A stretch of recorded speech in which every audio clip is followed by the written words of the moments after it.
sad to share with you that I have seen how these assessments are being done, and then you are labeling any person with some disorder or some disability. It doesn't happen that way. No.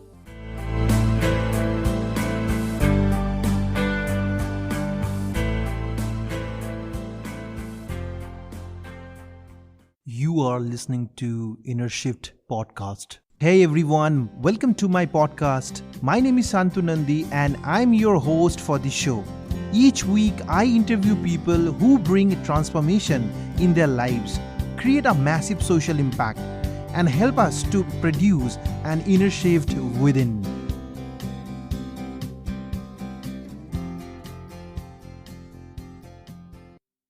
Today's guest is a skilled psychologist whose inner call drives her to leave her comfortable management IT teaching job and starts working with disabled children.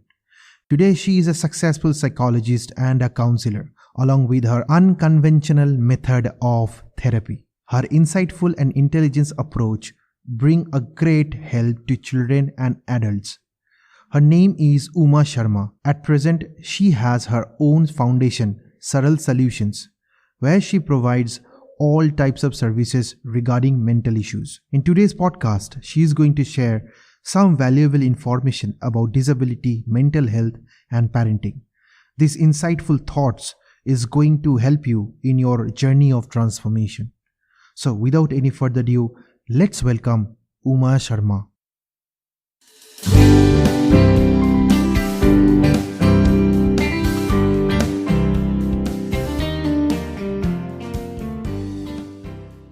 Welcome, guys, inside of this podcast once again. Today we have Uma Sharma with us. Uma, welcome to our show. It's been a pleasure having you inside our podcast today. Let me ask you the first question first, that you have started off your career in the IT field as an IT professional.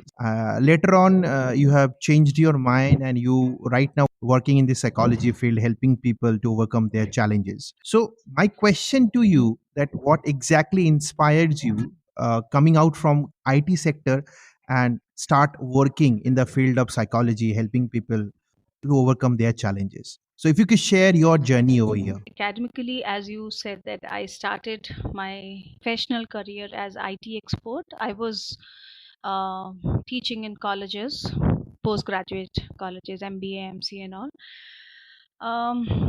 After working in colleges for different cities in India for 12 years, we got my husband is a naval officer, so we got posted that time in Mumbai. And that time, semester end was there, and I was, free. So one of my friend asked me that, could you please help in my child's school as a volunteer? I did not know. She told me that this corner there's a school, small school. I went there next day, and that's when first time I realized this is a different world altogether, and I was not aware about it. That was a special school where special needs children study, and that's how my journey started. So I felt something that, after working as volunteer for few days with them, I realized that a lot can be done with them. At what level we were, other, educators and the school was running, I was somehow not happy with that. And I knew definitely that there can be, much more than this what we are doing, and that inspired me to work with them. So I left my IT journey and then got into this special education, and then one after other things kept on happening. Yeah. Okay, so you since your background is a naval, means a military and naval family, and when you decided to come out from your IT profession and wanted to join or wanted to work with the special education, so how's your support? What kind of support did you get from your family side? So did you face any challenges there, that when you declared your decision that you are going to switch your career? So how did you Oh, face it? yes. Did you face any challenges? Yeah. Yeah, it was everybody, including my HOD in my college, to my friends, to my family members. Have you gone mad? This was the first reaction. And second was, you will not be able to do. You are like so sensitive and this, and you will start crying seeing special children in the school, and it is very tough. You don't have patience. So these kind of, things I got from, as a responses from my near and dear ones. But I was determined and I said, okay. And somehow maybe I saw the challenge in this, okay, everybody is saying don't do this, so I will do it. And then I started. Yeah. So you listen to your inner call here. Yes. That's really awesome. So you, rather than depending on others' opinion, you are so determined to work on that, and as a result of that, right now today, so you are working as a disability expert. So now my question to you, that I have just gone through your website. In the website, one thing you mentioned there, that you don't believe in remedies. So it means that you always wanted to provide some kind of treatment, some kind of care to those who are actually looking for. And why do you think that, why you don't believe in remedies? What is special there? Santu, as you know about brain, every brain is different. So every, the teaching every child will be different. When you talk about special children or neurotypical children, for me, I don't see this way. For me, every child is different. You are like, no, that our system is such that they have categorized that this child has having this problem, this person has this disorder. And for me, it starts with behavior, ends with behavior. That's the kind of behavior so there is no remedy, there is no template for this. You see the person, you decide, okay, what can be done, why the child is doing, how the child is managing this situation, and then put the child at a better state than previous state. That's it. So there is no remedy for that. You need to decide and design as per the understanding and learning styles of the child. Then and there, when you, so that's why when teachers are teaching in classes, the 30, 40 students are sitting in front of them. Why do you think that few children are doing so brilliantly and few are not? Because we are trying to put a template Hmm. there. ऐसे ही पढ़ाया Hmm. जाता है. This is the standard thing, that okay, this concept we will teach this way only, forgetting the neurodiversity in the mind. That every brain is different, so every brain will learn also differently. If we can keep that thing in our minds, it will be much easier. Yeah, so like you must have seen that sometimes when children are asking, ma'am, we did not understand, can you repeat it? A teacher says twice, twice, thrice, and after that, so many times I've told you, can't you understand? You never know, the child Hmm. might be not high in auditory and but high in kinesthetic. So the child needs to work around it or do the activity and then understand the concept. So that's why child, when teacher is repeating also three Hmm. times, child is not able to understand the concept. So Hmm. this is how it is. So it's absolutely a different perspective. So looking at them in a different perspective, right? Because most of Absolutely. the time, parents and children, or even teachers, they level that, you have some problem on, you are a special children, you're a special child or children. So in instead of going to level them, your perspective to, you know treat them differently. So this is how you don't believe in this remedy, this word, right? So that's absolutely a brilliant idea that you have mentioned there. Could you please explain to us what exactly learning disabilities, and how parents could identify the child learning disability? So you want to know, do you want to know the conventional definition or should I tell my definition? Because we both differ on this as well. So See, it okay. will be better if you share both. Yeah. I was about to say this. Okay, Uh, conventionally, how it has been, all over the world, people have been, following this that learning disability is an umbrella term in which many different kind of uh, disabilities are there, like dyslexia, which we call it like, reading disorder. Dysgraphia is like, child who has a problem while in writing, handwriting. Dyscalculia is related to maths, like where numbers are, counted. So and many more other disabilities are there, which and all combined together we say that this learning disability. So child can have one or more, you know um, disabilities together. Though I really don't go by, labeling the child. Somehow I have felt this, when you label the child, you are putting him in a category. But are you? We just now we discussed that no two brains are similar. So can we make a category? We cannot make a category then. Then how are we saying that this child has these children have learning disability, these children have ADHD, these children have this, some other kind of autism or something?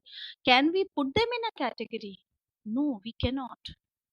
So this is where I differ from.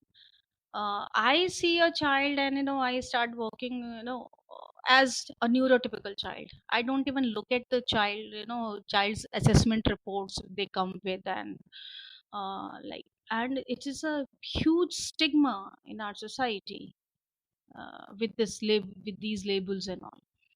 So for me, it's not reading, writing are basically no, acquired skills.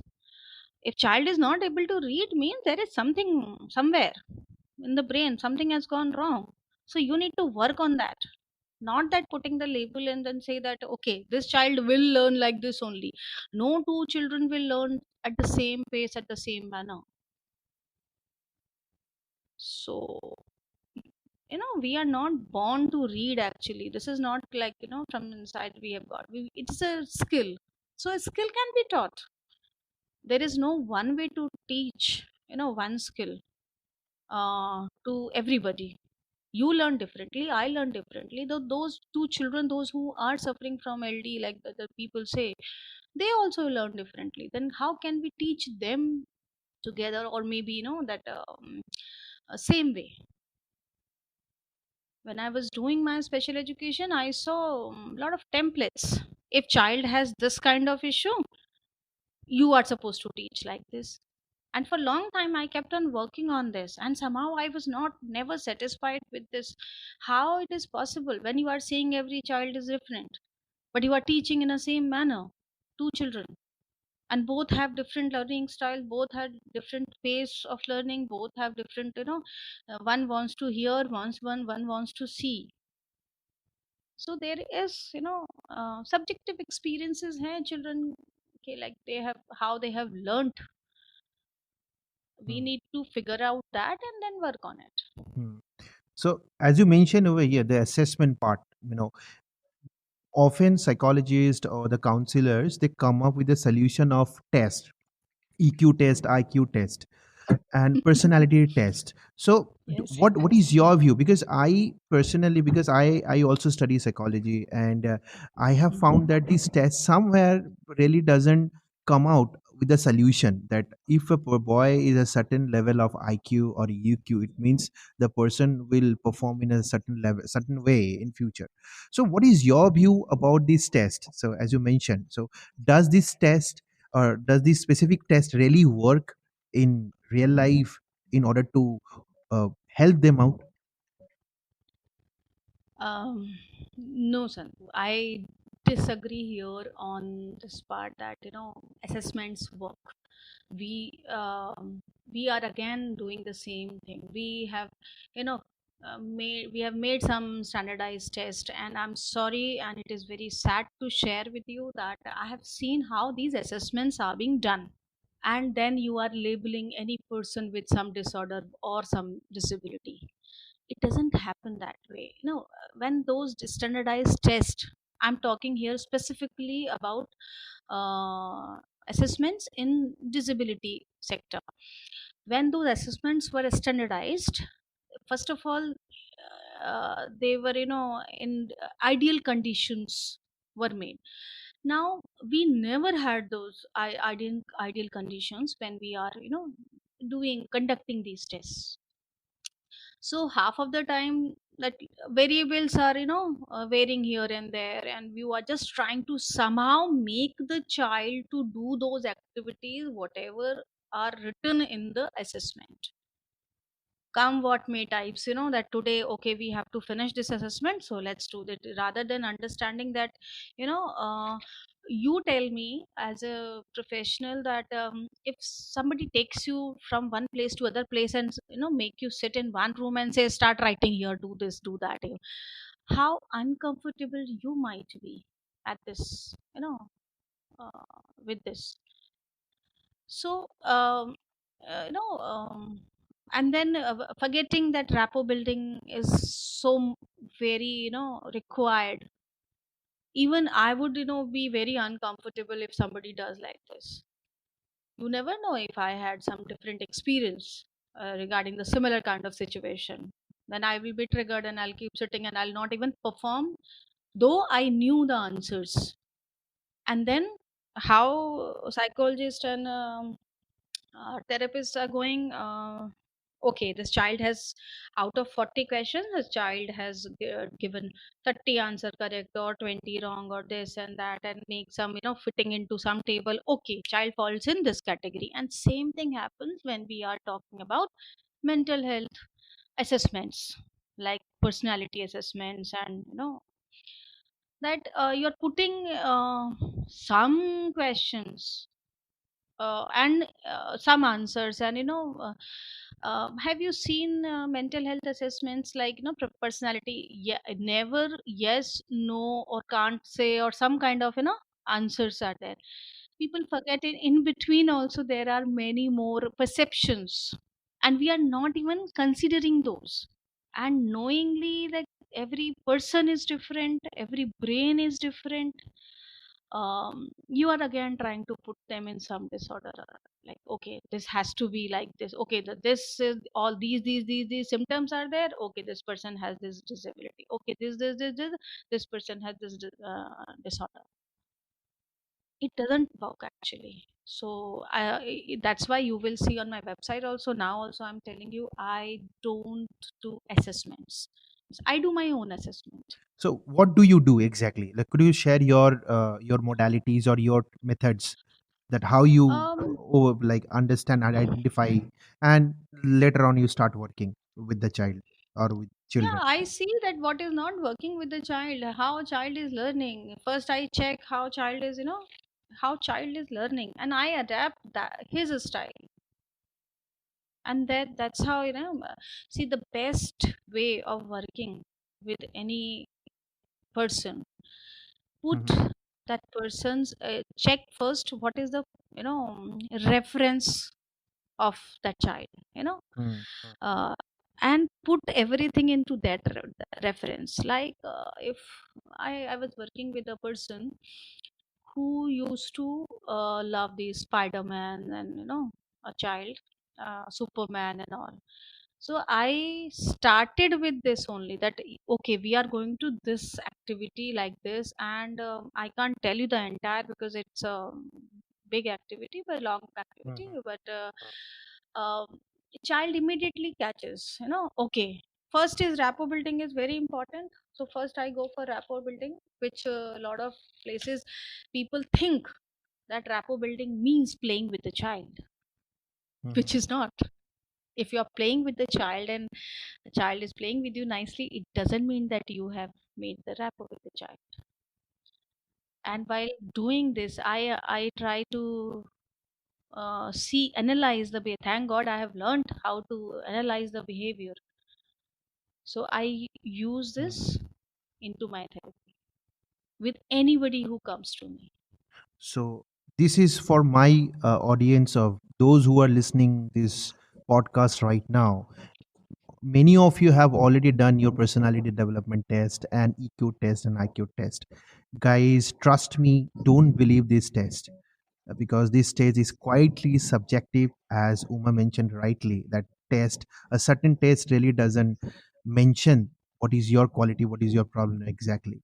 So think about that and understand that what the test was. Forget about that and take a deep breath and go ahead. Next question to you is that when a child comes to know that he or she has a learning disability, does it really affect the child when he or she comes to know that from his parents or her parents? Does really affect? Oh, yes, of course. With your question, you reminded me one of my student. Long back, I was working in a school as special educator. So one child came to me, and we were about to do some activity, and he said, "No, no," and that was related to memory. That activity, and immediately he said, "Ma'am, I can't remember anything." So I said, "Who told you this?" He said, "My mom says." Child was in fifth standard. Hmm? So I said, okay, so what's your name? What's your parents' name? Where do you stay? And he kept on telling me everything. What did you eat last night? What is your homework? What did you do 2 days before? And he answered every question. He was diagnosed with learning disability, by the way. So I Mhm. just told him that, see, you remember everything. Then who says that you forget? You can't remember. Your memory is bad. So he said, "No, my mama told me." So when I met mother, I asked. So she said, "Yes, ma'am. Where we got the diagnosis done, we were told that he will have issues with memory." So do you Hmm. imagine the circle? From psychologist, it has gone to parents, and parents also think, though it is a behavior. As you know, Santu, whatever we do is a behavior. So forgetting is also behavior. There is a reason why a child is forgetting something, and so we need to work on that rather than telling a child that here parents are also troubling. A child is also, like, getting into the mode that I cannot remember. Now you connect this to uh, brain. He is saying, Hmm. I cannot remember, I cannot remember, I have problem with memory, means he is focusing on not remembering. That memory is bad. So those connections will be cut from the brain works like this. And he will never be able to remember anything, though he can, but he will not, because he's focusing on not remembering. So then Hmm. this is how I work with the people. I change the perception, or perspective, their perspective towards whatever they are doing that time. So on this note, I could say that while working with the children, so you end up also working with parents as well. Yes, automatically it happens. Mhm. They come into the Mhm. picture, whether you are Hmm. in clinical setup or in school or anywhere. Yes, they do come.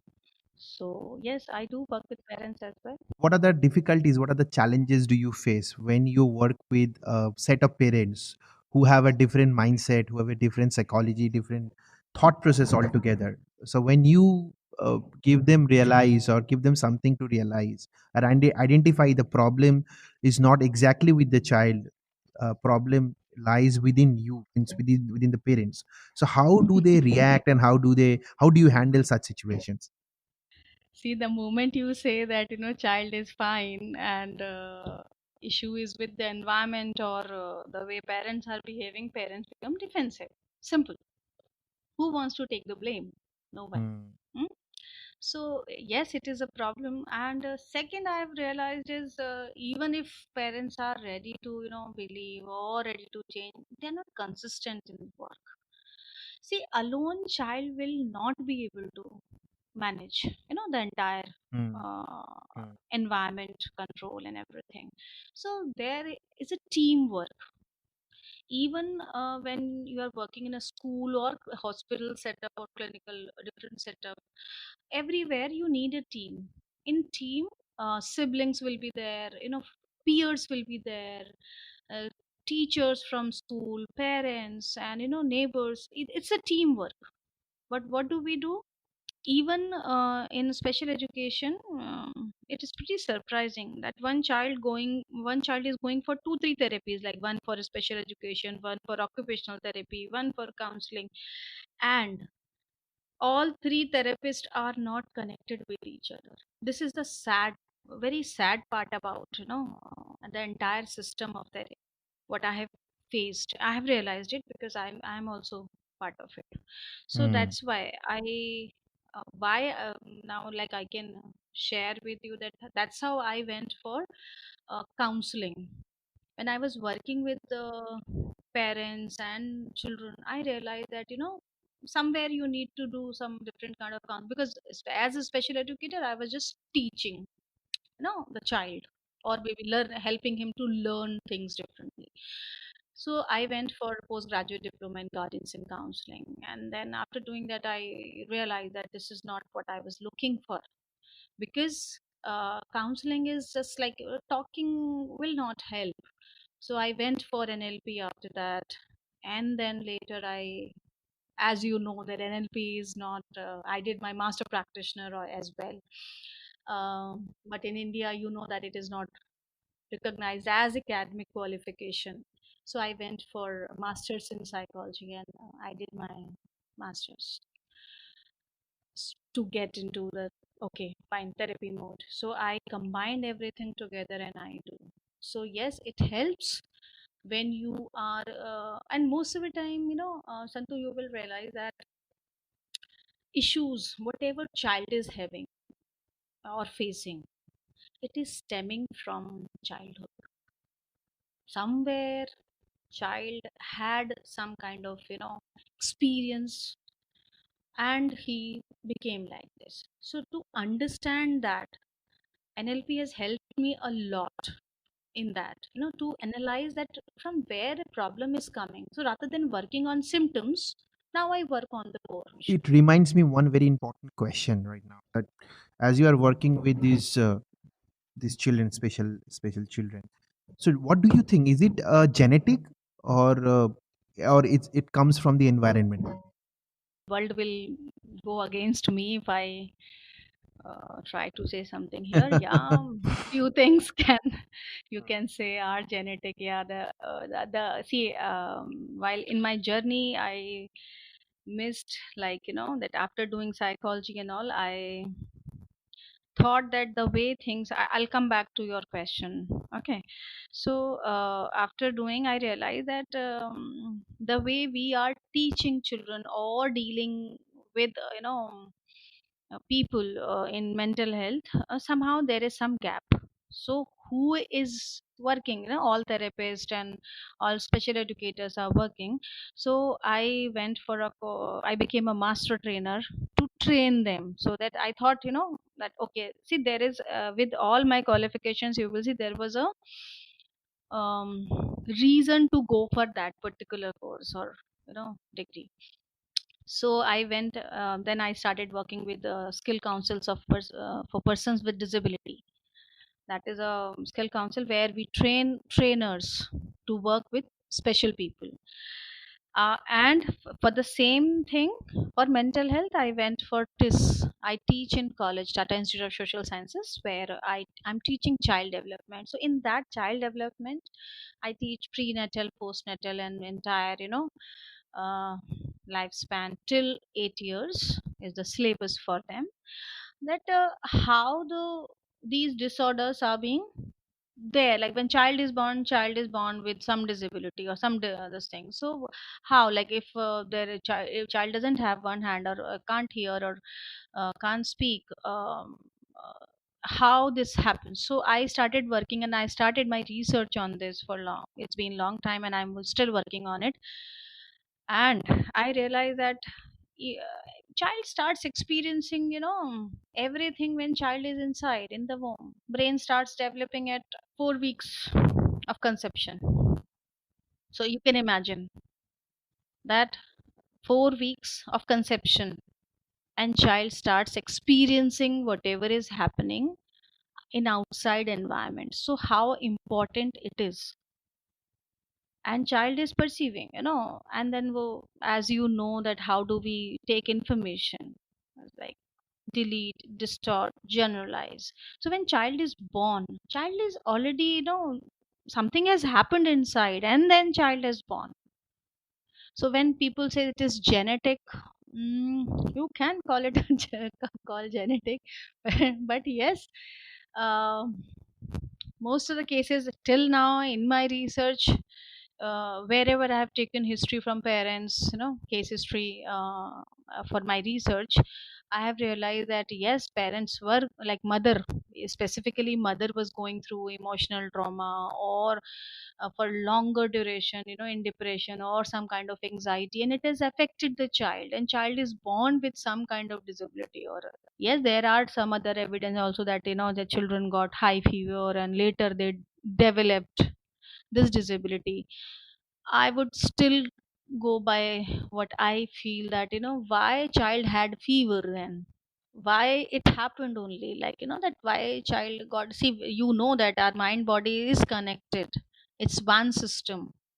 And I work on psychosomatic issues heavily, so I know that how it is connected. And so why not every child is getting fever, one child is getting fever and then child is developing some kind of disability, there is always a reason for it.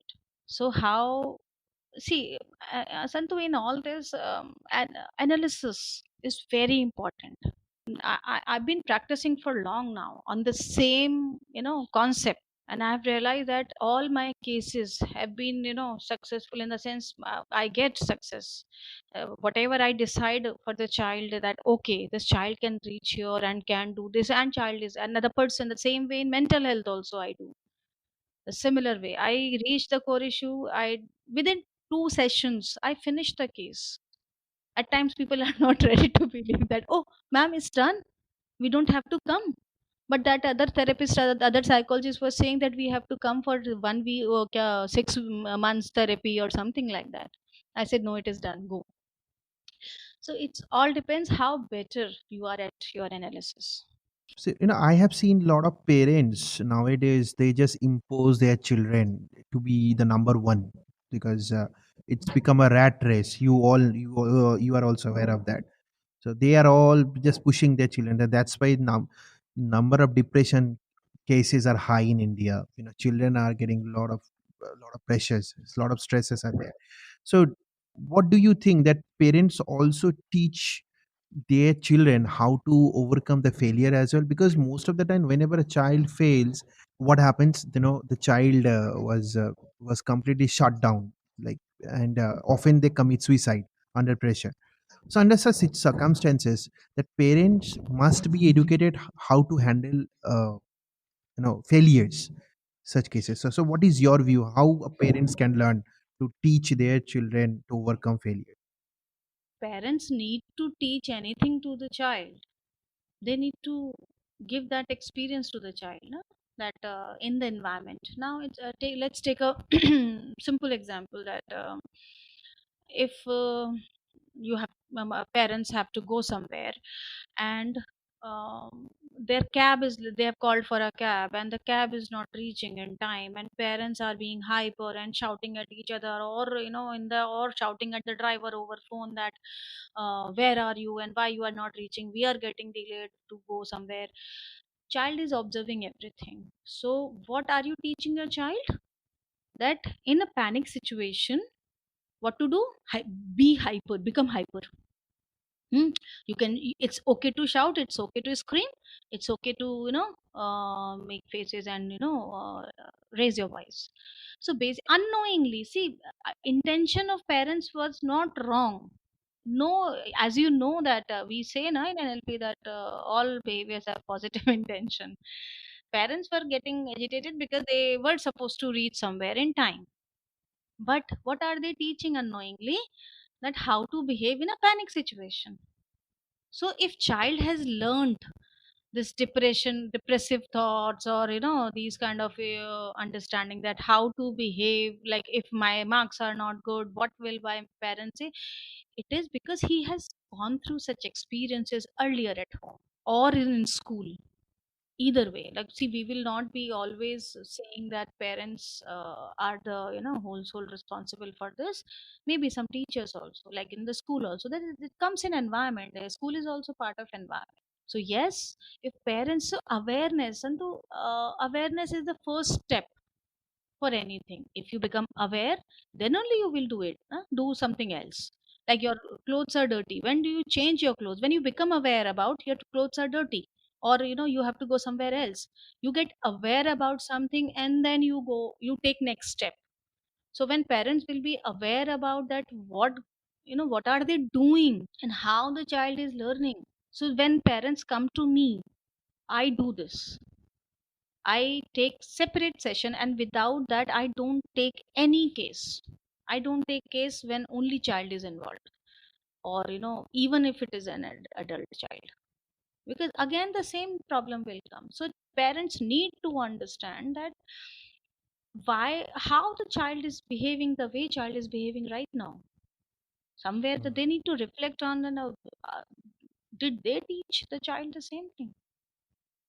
correct. So it is important, yes, for parents to understand all this. It's more about parents counseling first, then comes to the child. Oh yes, very much. I read one of your articles in LinkedIn once, and you mentioned there about a very interesting topic. You talk about neuroplasticity. So that you said that our brain is not completely hardwired. We can change our brain.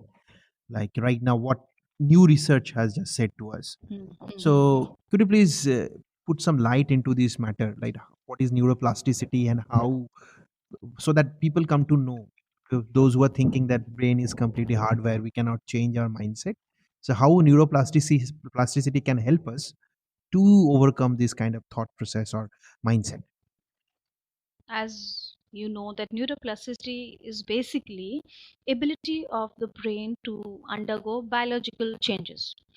Changes can be in neural pathway or synapse, uh, that occurs basically due to certain behavior, environment, etc. So what brain does, brain deletes the connections, which are not being used for a long time, and focuses on what are being used.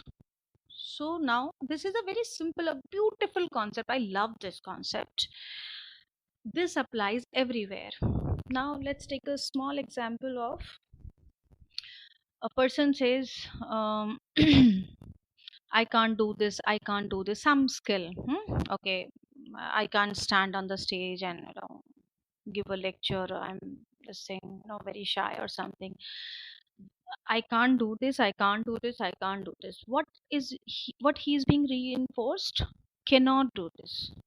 Slowly, slowly, those connections will be cannot do this, is it will become a very strong connection in the brain, that no, no, I cannot do this, because focus is there. We become better in which we focus on. And so when you need to work on somebody, or like you are doing some kind of intervention, I first change the focus. Slowly, slowly, when you create new connections, okay, there is a possibility why I can do this. So not cannot do, say, well, we are shifting focus to, there is a possibility, okay, let's try this. Then there are different options. You are trying here, so what exactly you are doing here? You are creating new connections in the brain, and when you reinforce these connections, slowly, slowly, cannot do connections will be broken in. I'm telling you in a very layman language so that everybody can understand. I'm not getting into um, that terminology of neuroscience. So generally I do this, Santu, this is my favorite thing. When I start working for any therapy, I teach all my clients, all my patients, how brain works. I with this, people say that no, no, it's very tedious task. No, no, no, we cannot teach. How a child of 5 years old or 10 years old can understand how our brain works? Believe you me, it works. And I have done this with children. With children, you can work, with metaphors and all very nicely. So it was very beautiful concept again.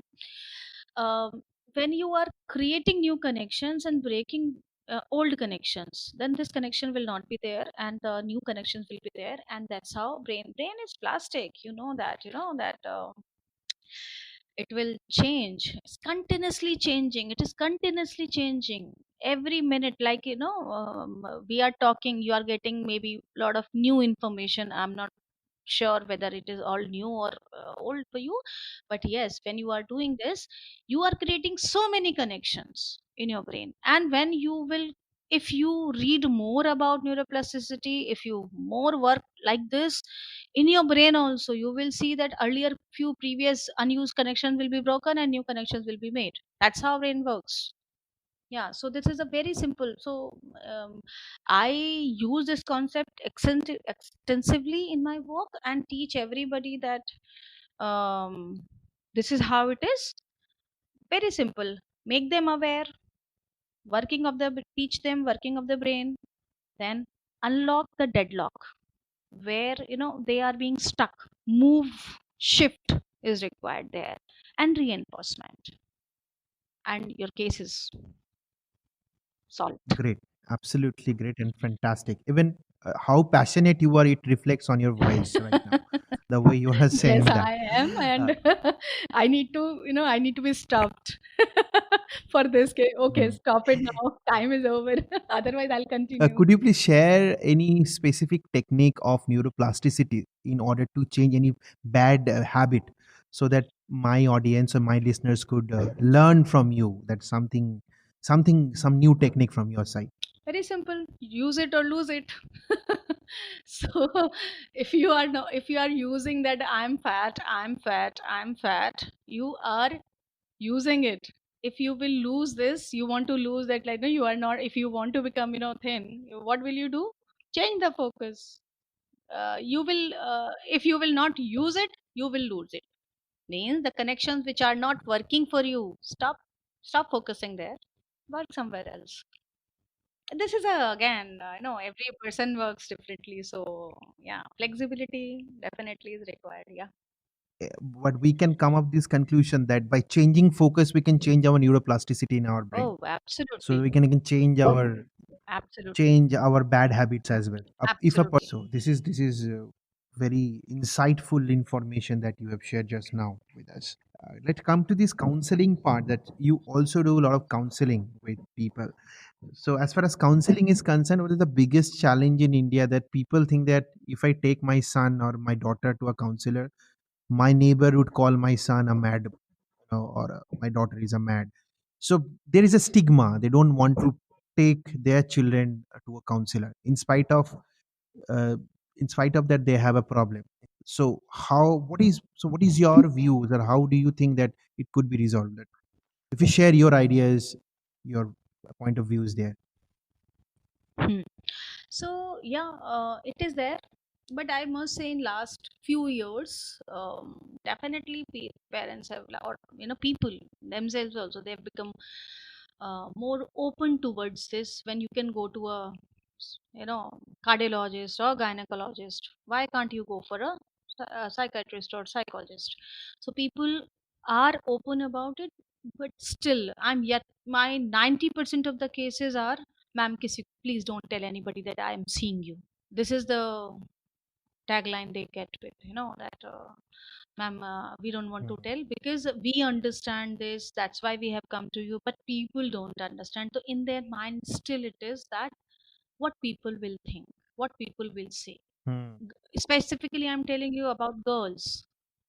If parents are getting girls, they say, ma'am, please don't tell anybody that, otherwise what will happen, how who will get married, people will put a tag that she was seeing a counselor or psycho matlab therapist earlier. So yes, there is a, better than earlier, but surely lot of work needs to be done in terms of awareness and sensitization regarding this. So right now people are come out from their shell, and Yes, yes, it is however there definitely is a better. challenge, however Yes, they're still thinking about. true, Hmm. true. Yes, So yes. however they're thinking about that, what will happen, but they understand that I have to go to a psychologist. I have to counsel myself. On this note about psychology and counseling, that right now we could see that number of cases of depression is very high in India. So, what do you think? What are the causes, like, and how a parents or how the parents, or I can say the person, before coming to a counselor, can manage their emotions? Could you please share any tips or any ideas here? Mm. Santu, it's little difficult for a person to do his own counseling, or when you say that, as you know, the concept of association and disassociation.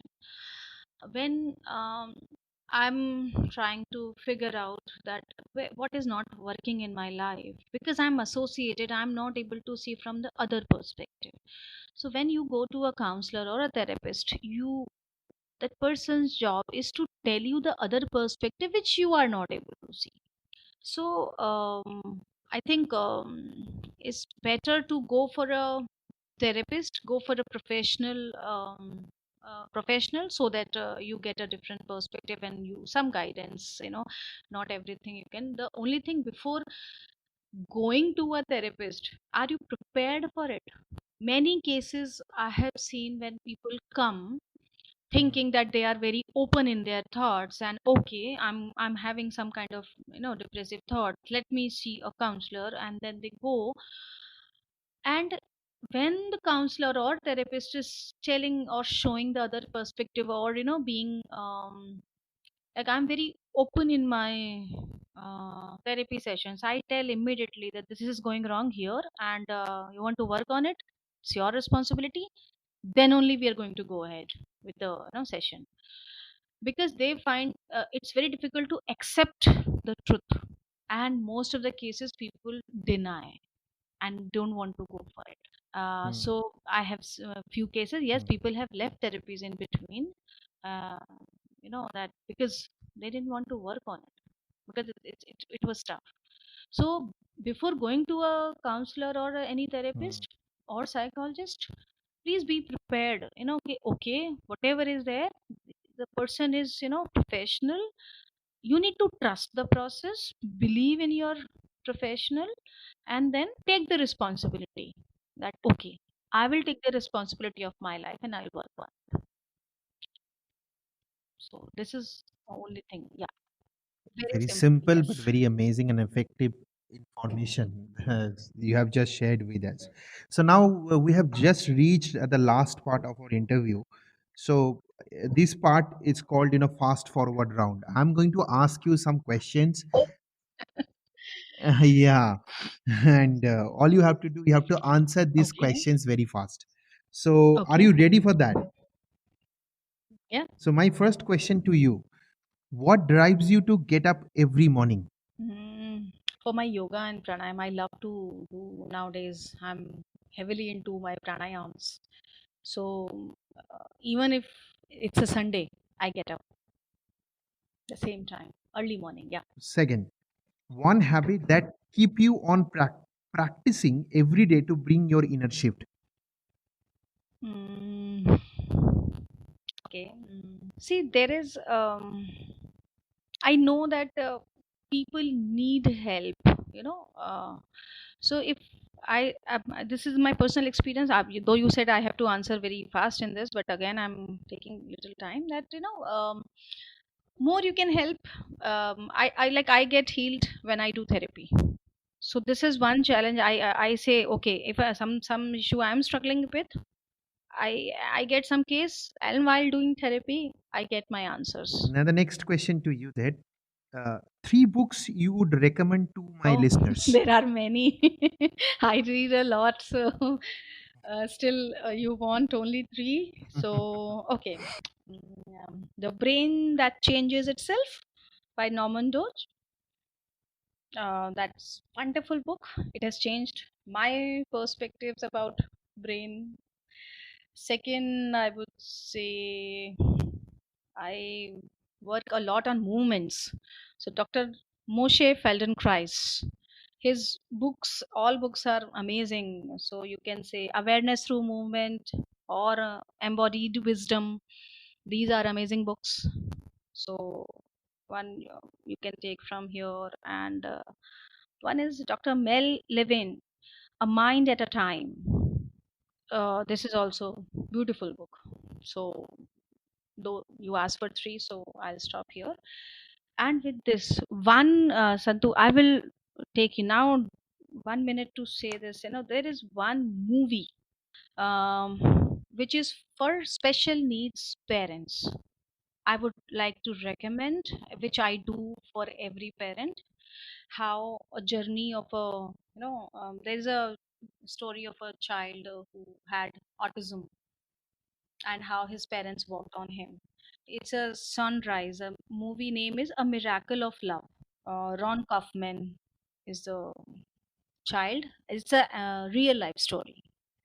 So if you, I would really like to mention so that people can, go for it and see that kind of struggle and things are done. What the outcome of their working you can see, and it's a real life. So I know, and I've seen Ron Kaufman how he changed from a child, with autism and to a professor.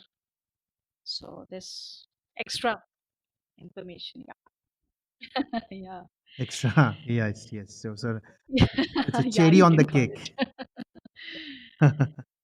So another question to you, that when you feel low, how do you bounce back? I sit and reflect. Though I get into shell, I call it the turtle shell, the turtle therapy. So I get into my shell, I sit, and I generally cut from my environment for some time, and I reflect at what is not working. And I give time. It's okay if I don't get answers, maybe for days. So I'll do my work, but I'll keep reflecting, and then eventually I get my answer. Yeah. Amazing. So here is the last question to you. But before asking you the last question, I recommend my listeners to please contact with Uma if you want to have any counseling session with her. So Uma, could you please share that what is the best possible way to contact you, to reach you out, your website, your contact? So how my listeners, if they want to contact you, if you could share your contact details, how? Yeah, my website is there, Santu, www.saral.solutions. Um, this is one way. There is a form there they can fill. There is a mail ID. They can contact me through mail ID. I'm there on LinkedIn, Facebook, Insta, everywhere. So, whichever way they feel, they can contact me. That's amazing. So this is the last question of our this show. The question is that what is your one specific advice in to make the world a better place? See, if you are expecting some change, willingness is very important, and consistency. What do? We do for some time, we leave, and then we don't work on it. So if you are looking for some change in your life, work on it consistently and willingnessly, and you will see the results. Fantastic. It's been an amazing information you have shared with us and a phenomenal show. And I believe that whatever you have just shared with us, it would definitely help my audience to open a new perspective as well. Thank you so much, Uma. Thank you coming up in So this much, show, Santu. in my Thanks a show. lot. Thank you so much. Thank you. Thank you so much for listening to this Inner Shift podcast. You can subscribe the show wherever you get the podcast from.